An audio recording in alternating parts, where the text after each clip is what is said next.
Das hier ist ein Feldhamster. Habt ihr den schon mal gesehen? Wenn ja, dann habt ihr richtiges Glück gehabt. Denn Feldhamster sind aktuell vom Aussterben bedroht. In Nordrhein-Westfalen sind sie zum Beispiel schon seit 2017 komplett verschwunden. Und immer wieder wird das im Internet und in den Medien in Verbindung mit dem Klimawandel gebracht. Aber stimmt das wirklich? Führt die Erderwärmung dazu, dass Tierarten aussterben? Höchste Zeit für einen Faktencheck.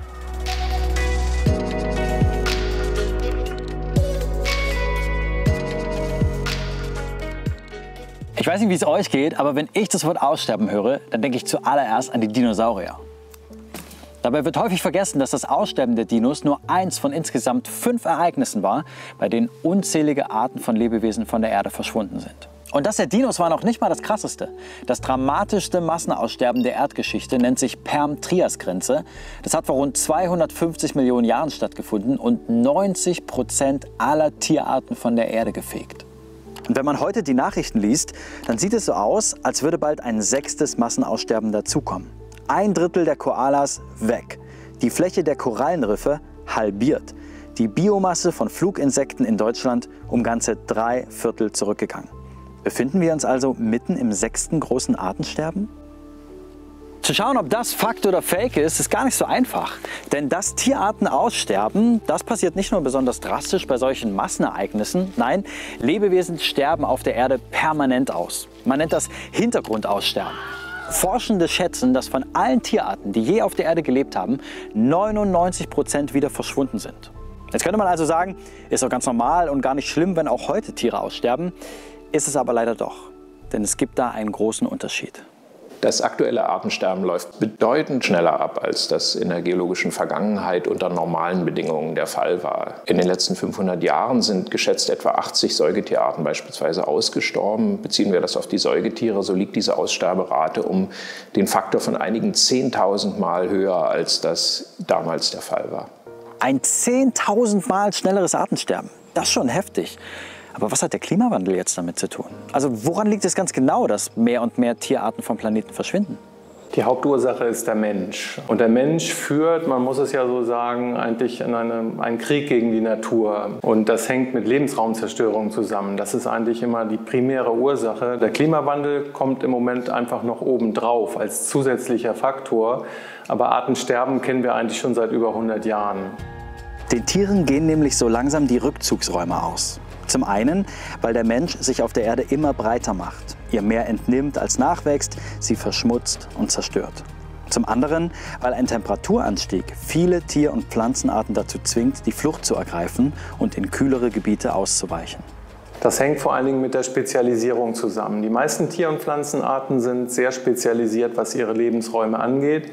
Wir finden das zum Beispiel sehr gut belegt in den Anden, wo Tier- und Pflanzenarten wirklich nur in einer ganz engen Höhenzone in den Bergen vorkommen. Also nicht vom Fuß bis ganz nach oben in einem Rutsch, sondern tatsächlich nur über 200-300 Höhenmeter. Und das ist der Grund dafür, dass wir sie heute schon teilweise anderswo finden, als das noch vor 20-30 Jahren der Fall war.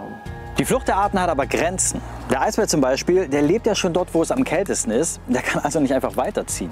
Und auch für viele andere Gebiete lässt sich wissenschaftlich nachweisen, Tiere, die am Gipfel ihrer Temperaturbelastbarkeit angekommen sind, die verschwinden dann einfach, sie sterben aus. Und dafür müssen wir nicht mal bis in die Arktis schauen. Auch vor unserer Haustür gibt es Arten, denen der Klimawandel zu schaffen macht. Die Bachforelle leidet im warmen Wasser zum Beispiel unter Sauerstoffmangel und wird von Parasiten befallen. Und dem Feldhamster geht die Nahrung für seinen Nachwuchs aus, weil die Felder aufgrund von Hitze und Dürren zeitiger abgeerntet werden. Deshalb steht er auch auf der roten Liste als eine vom Aussterben bedrohte Tierart.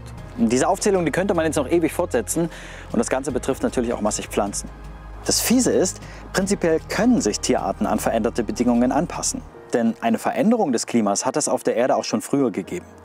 Der menschengemachte Klimawandel läuft aber so rasant ab, dass die Natur hier einfach nicht mehr hinterherkommt.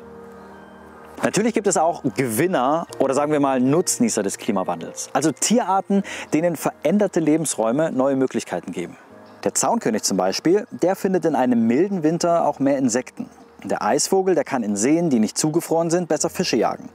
Und auch der Borkenkäfer freut sich, denn trockene Sommer, die schwächen seinen Lieblingsbaum, die Fichte, so stark, dass er sich explosionsartig vermehren kann und sich genüsslich durch die Wälder frisst und dabei massive Schäden hinterlässt. Der Klimawandel begünstigt aber auch die Ausbreitung von sogenannten invasiven Arten. Also Arten, die an einen Ort eingeschleppt werden, wo sie eigentlich gar nicht zu Hause sind. Sich dann aber dort unter den veränderten Bedingungen wohlfühlen und breit machen. Ihre Ausbreitung kann dann auf Kosten der heimischen Arten gehen und im schlimmsten Fall ein Ökosystem ganz schön durcheinander bringen. Fakt ist also, Tierarten verschwinden immer dann, wenn sie auf ganz bestimmte Lebensbedingungen angewiesen sind und sich bei einer Veränderung nicht anpassen oder fliehen können. Und der Klimawandel führt nun mal dazu, dass sich die Lebensräume weltweit verändern.